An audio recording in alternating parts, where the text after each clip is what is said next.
It is a rare thing to create a $20 billion corporation with a $7 billion investment. Yet in public finance, this scenario is rejected every day. There is a big problem in economics. Long ago, a bad premise worked its way into public finance theory. This presentation identifies and corrects this blunder.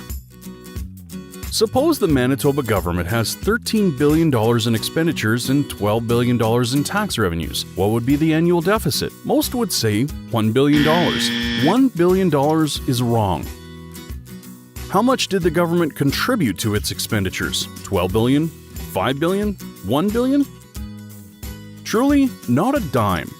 Government does not operate like the rest of us. Firms and individuals freely offer goods or labor for something else, often money. In a store, one may buy what he likes or exit with nothing.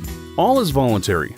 When one relinquishes $5 in taxes, there is no guarantee he receives $5 in public goods, nor that the government produces $5 in worthy goods. Remember this: government does not fund government. It takes its money from taxpayers and returns what it pleases. Its deficit is the whole of public expenditures. So the true deficit is $13 billion. So what funds government? Yes, the taxpayer. But what specifically? The combined property, assets, incomes of resident citizens, or what I call that which funds government. So to understand better public finances, we must look to this collective of assets for answers. Imagine that government requires $13 billion for public expenditures. It can tax or it can borrow. If it taxes, $13 billion leaves the bank accounts of Manitobans and they get public services.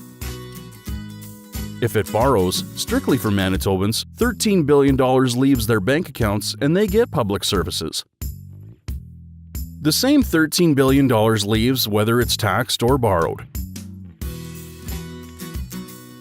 However, with borrowing, there is more paperwork. A public bond of $13 billion is issued. This counts as a claim against the property of Manitobans or that which funds government. It also counts as an asset because Manitoba lenders now hold the bond. By adding an asset and equivalent liability, have we changed that which funds government? Not at all. If one were to add interest of $1 billion, it would count as an asset for and an equivalent liability against the combined assets of Manitobans. And by how much does that which funds government change? By nothing. Assets rise by the same amount as liabilities, one nullifying the other. And if the government decides to pay off the public debt of $14 billion by taxing, $14 billion transfers from resident taxpayers to resident lenders, and the $14 billion asset of bond and interest held by Manitoba lenders is extinguished, along with the equivalent financial claim. Has that which funds government changed? No. There are changes at the individual level, but not at the aggregate level. To repeat, in adding a public debt, adding interest to that public debt,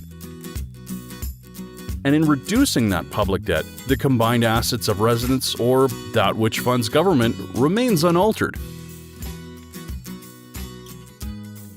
Let us say that government will borrow from rather than tax Manitobans. The combined assets of Manitobans rises by $13 billion or the amount no longer taxed.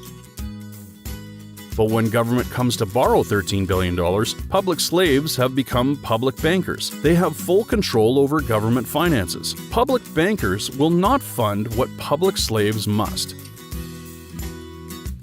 All politically useful but worthless public expenditures will disappear. Imagine government expenditures decline to $7 billion from $13 billion. The wealth of Manitobans has risen by $6 billion. The deterrent effects of taxation also vanish. People and firms are free to earn, invest, consume, and save without any taxation. In a $50 billion economy, deadweight costs may be 30% or $15 billion. Let us say $7 billion. Total increase in wealth per year with the abolition of taxation is $13 billion, or $12,000 for every man, woman, and child, or $48,000 per family of 4 in Manitoba in just 1 year. The Manitoba government can create a corporation with $20 billion in assets and $7 billion in liabilities every year by ending taxation.